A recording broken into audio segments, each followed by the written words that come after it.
मिट्टी का ढेर बना दें। मिट्टी का ढेर बनाने के बाद उस पर सब्ज चादर आप डाल दें। सब्ज चादर डालने के बाद बस फिर आप मशहूर कर दें मुख्तलिफ करामतें कि यहाँ जो आएगा उसकी आंखें भी दुरुस्त हो जाएंगी, बीनाई भी वापस आ जाएगी, जो माजूर आएगा उसकी टांग भी सही हो जाएगी। आप देखें कि वो आपके दरबार पर, उस कब्र पर कितने लोग आते हैं और कितनी आमदनी होती है। तो ये सारी झूठी करामात इसलिए बयान की जाती हैं ताकि हमारा काम ज्यादा चले। इसके बारे में एक अजीब आप देखें, अगर आप एबटाबाद जाएं, आपको हवेलियां से आगे खोता कब्र जो है उसका यानी उस जगह का नाम ही खोता कब्र रखा गया है और उस गधे को दफन किया गया है, बाकायदा उसकी कब्र बनाई गई है। इसी तरह एक आदमी ने एक जगह पर अपने जो उसका गधा था उसको दफन कर दिया, तो उसने मशहूर कर दिया कि यहाँ बुजुर्ग है। उसका जो शागिर्द था उसने जो है वहां भी ऐसे ही किया, उसने गधा जो पीर साहब ने दिया था छोटा, उसने वहां जाकर उसको दफन कर दिया।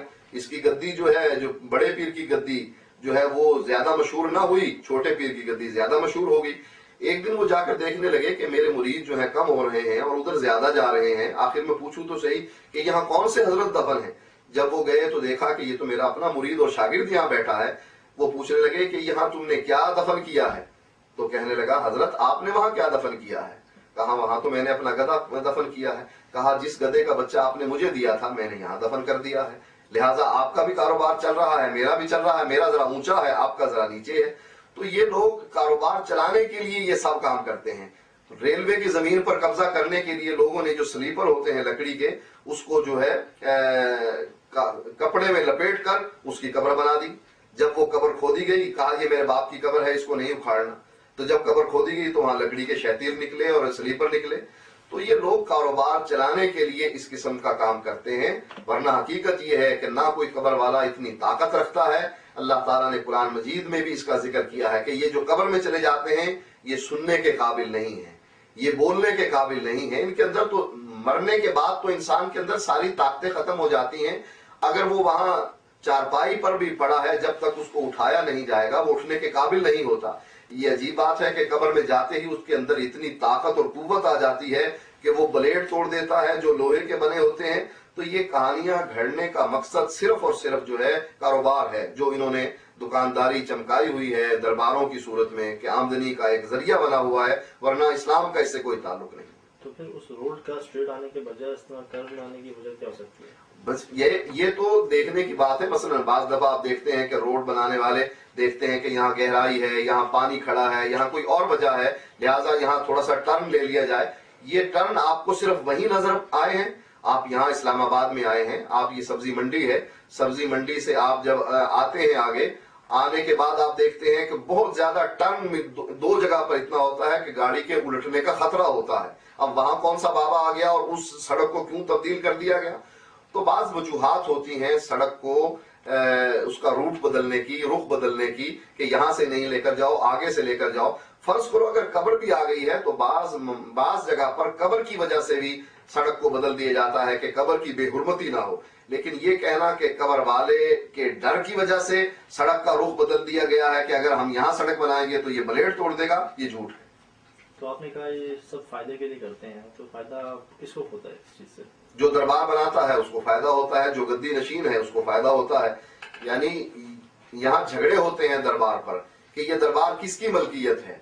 औकाफ वाले, यहाँ रावलपिंडी में एक दरबार है, रेलवे की हदूद में है, रेलवे वाले झगड़ रहे हैं कि ये दरबार हमारा है, रेलवे का है, और औकाफ वाले झगड़ रहे हैं कि नहीं ये दरबार हमारा है, ये हमारी मलकियत है। झगड़ा किस वजह से है कि जो नजराना वहां जमा होता है वो किसकी मलकियत है। इस नजराने की वजह से लोगों के झगड़े होते हैं, बहुत से मतवल्ली बनते हैं। बड़ी इमाम पर भी अहले सुन्ना जो कहते हैं कि ये हमारे बुजुर्ग थे, इसका नजराना हमें मिलना चाहिए। अहले तशी कहते हैं हमारे बुजुर्ग थे, इसका नजराना हमें मिलना चाहिए। तो ये जो रकम वहां जमा होती है नजरानों की सूरत में, उसकी वजह से झगड़े होते हैं कि ये रकम किसके पास जाए।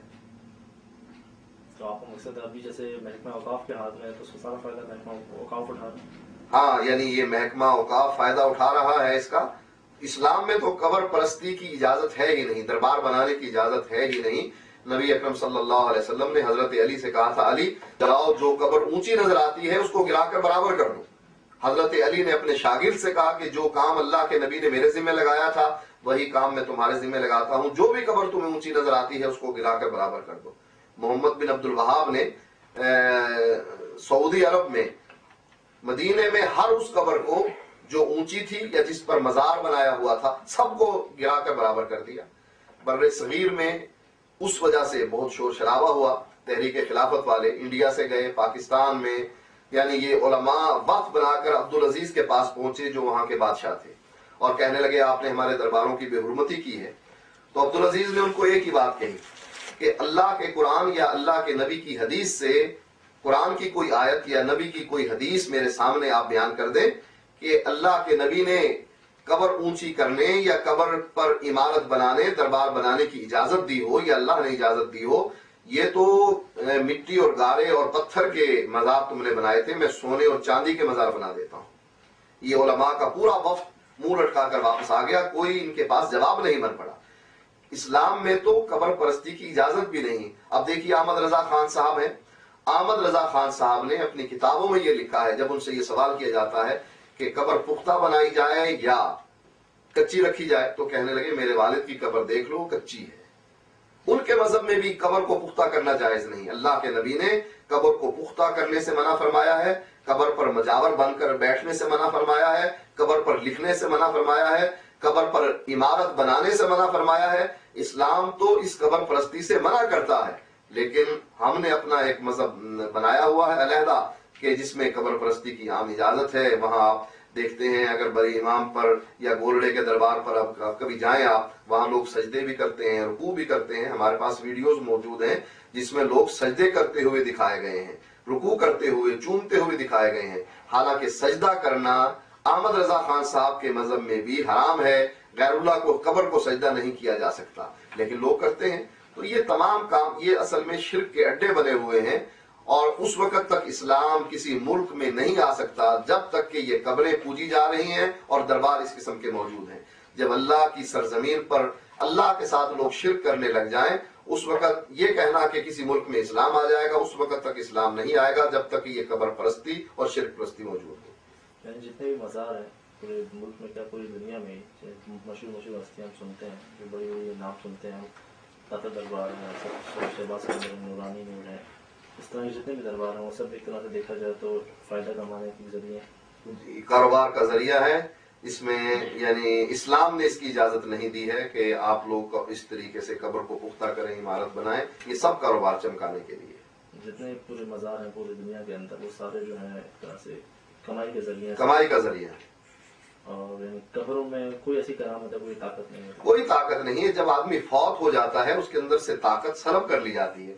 देखिए फौत हो जाने के बाद चाहे वो बुजुर्ग हो, नेक आदमी हो या बुरा आदमी हो, ना बुजुर्ग बोलने की ताकत रखता है। आप किसी बुजुर्ग को कहिए कि आप बोलिए, ना हाथ उठाने की ताकत है, ना उसमें लेने की ताकत है, ना देने की ताकत। उसके सामने उसकी बीवी रो रही है, बच्चे रो रहे हैं।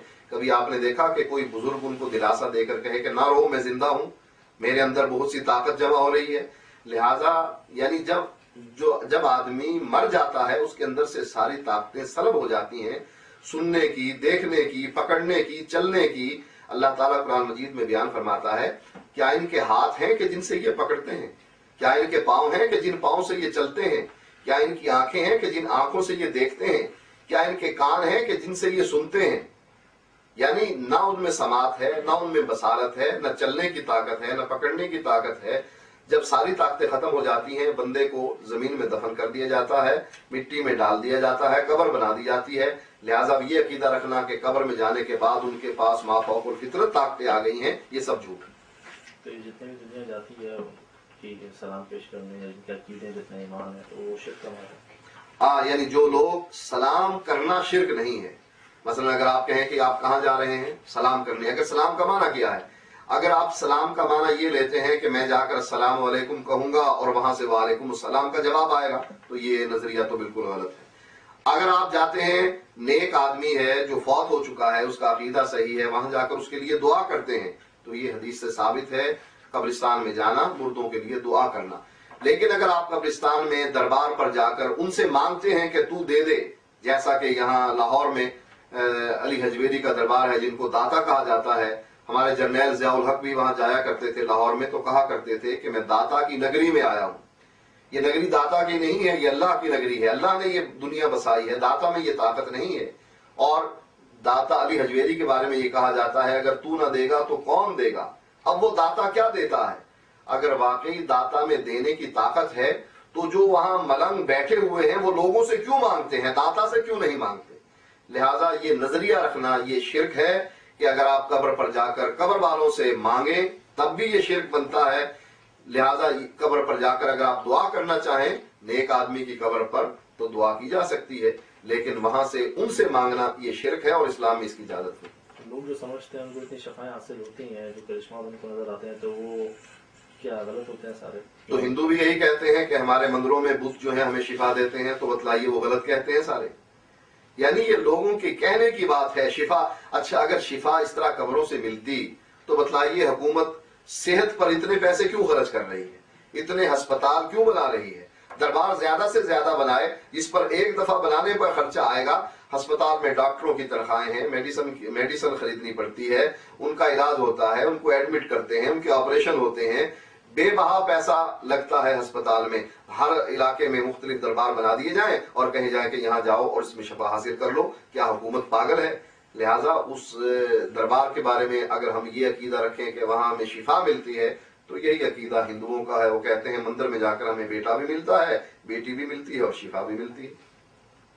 ठीक, वो हजरत लाल शहबाज कलंदर का जो मच है जो जिसके बारे में कहा जाता है। अच्छा, यहाँ हम इनसे बात कर रहे थे, उसने कहा था कि जी लाल शहबाज कलंदर साहब थे, वो यहाँ पे आए थे, जो है जैसे इंसानों में आपस में जो है काफी नहीं ये बात नहीं। कहा ही जाता है कि यहाँ पर जो इनका जो मच यहाँ रखा हुआ है, जैसे बरी इमाम सरकार बरी इमाम के वहाँ पर, वो असल में इनका मच नहीं है, वो लाल शहबाज कलंदर का मच है जो वो वहां से लेकर आए थे। ये थोड़ा सा कंफ्यूजिंग है, मतलब समझ में नहीं आता कि क्या तो एक तो दौर वो नहीं है दोनों का कि जिस वक्त दोनों मौजूद हो एक वक्त में, और दूसरी बात ये कि एक मच है वो लाल शहबाज कलंदर से कैसे लेकर आए, और दूसरी बात ये कि कहा जाता है कि ये उनकी आपस की मुलाकात थी दोनों वलियों की, वो उनका अपना ताल्लुक था, वो किस तरीके से आए थे ये पता नहीं, किस तरीके से हुआ, इस पर थोड़ी रोशनी करिएगा। देखिए, जो सीरत इनके बारे में बरी इमाम की सीरत लिखी गई है उसमें इस किस्म का कोई जिक्र नहीं है। ये जरूर है, इस मच का जिक्र जरूर मिलता है कि वहां आग जली हुई है, लोग आग जला रहे हैं, लेकिन इसका तस्करा नहीं मिलता है कि ये वो कलंदर का, शहबाज कलंदर का मच था जो उन्होंने यहाँ शिफ्ट कर दिया है। तो इसके बारे में ये सीरत निगार खामोश हैं। ये कोई भी लकड़ी आप जाकर जला लेते हैं और कहते हैं कि ये शहबाज कलंदर का नहीं, ये तो हजरत अली ने मच जलाया था और मैं मदीने से लेकर आया हूं। अब आप उसकी क्या दलील देंगे उससे, और क्या दलील लेंगे उससे? यानी एक दावा कर देना जिसकी दलील कोई ना हो, तो हर आदमी ये दावा कर सकता है। इसीलिए लोगों ने अल्लाह होने का दावा कर दिया, किसी ने महदी होने का, किसी ने नबी होने का। लिहाजा ये बात जो है बगैर दलील के है जो वो बयान करते हैं। एक चीज और थी कि इनके जो जिस पत्थर की, जिस जिन की बात की गई है कि जी इस जिन है, एक दियो है, उसको जो पत्थर का बना दिया गया और उसके अंदर खतरे टपक रहे होते हैं, तो आपने बात की कि पत्थरों ही से चश्मे फूटते हैं, लेकिन उस जगह पर कहा जाता है कि उस जगह पर आसपास किसी किस्म का कोई तरीकेकार नहीं है जहाँ से पानी आ सके, कोई गुजर नहीं है पानी का, तो उस जगह से पानी का निकलना और सिर्फ कतरों का निकलना और उसी पत्थर से निकलना, उसी जगह से निकलना, उसके पीछे क्या आप समझते हैं, क्या वजह हो सकती है? देखें, पहाड़ पत्थरों के ही होते हैं। पहाड़ों के साथ ना कोई नहर जारी होती है, ना कोई समंदर बह रहा होता है। उन पत्थरों से ही पानी निकल रहा होता है और चश्मे निकल रहे होते हैं। बाद चश्मे बड़े होते हैं, बाद चश्मे छोटे होते हैं। अगर यहाँ पर एक एक कतरा निकल रहा है तो इसका माना ये चश्मा बहुत ही छोटा है। पत्थरों से ही पानी निकलता है। पानी निकलना कोई करामत नहीं है। अब जितने भी चश्मे निकले हैं पहाड़ों से, तो आप क्या कहेंगे जाकर कि ये करामत है? यानी सारा पहाड़ी इलाका चश्मों से भरा पड़ा है, तो क्या इसको करामत कहा जाएगा कि ये करामत है? अच्छा, ये किसकी करामत है? ये उस जिन की करामत है या बड़ी सरकार की करामत है? किसकी करामत मानी जाएगी? तो ऐसी जो करामतें हैं जो यहाँ पहाड़ी इलाके में पानी की सूरत में निकलती हैं, इनको कहें कि वहां रेगिस्तानी इलाके में जाकर ऐसी करामतें दिखाएं ताकि लोगों को पानी का फायदा हो। यहाँ तो बहुत कसरत से पानी निकल रहा है। लिहाजा ये करामत नहीं है, पत्थर से ही पानी निकलता है, पत्थरों से ही चश्मे निकलते हैं और ये अल्लाह के हुक्म से निकलते हैं।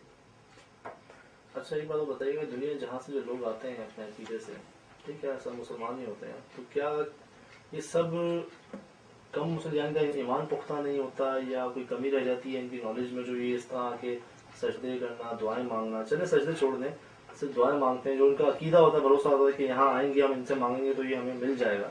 इतनी तादाद में लोग आते हैं और देखा होगा उर्स भी होते हैं इनके, सब कुछ होता है, तो मुझसे वो सब गलत है। اصل میں جہالت کی وجہ سے یہ لوگ کرتے ہیں. اگر لوگوں کو اس بات کا علم ہو جائے کہ اللہ تعالیٰ نے اس چیز سے منع فرمایا ہے تو یہ لوگ رک جائیں. چونکہ انہوں نے نہ اللہ تعالیٰ کا بھیجا ہوا جو قرآن ہے اس کا مطالعہ کیا ہوتا ہے، نہ نبی اکرم صلی اللہ علیہ وسلم کی احادیث کا مطالعہ کیا ہوا ہوتا ہے. سنی سنائی باتیں ہیں جو انہوں نے رٹی ہوتی ہیں، لہٰذا خود بھی نہیں پڑھتے ہیں اور لوگ بھی ان کو نہیں بتلاتے ہیں. تو یہ چونکہ کم علم ہوتے ہیں تو اس جہالت کی بنا پر یہ شرک کرنے لگ جاتے ہیں، مردوں سے مانگنے لگ جاتے ہیں. اگر ان کو پتہ لگ جائے کہ نہیں اللہ نے اس سے منع کیا ہے تو مجھے امید ہے کہ یہ اللہ کے قرآن کی وجہ سے فوراً اس بات سے رک جائیں.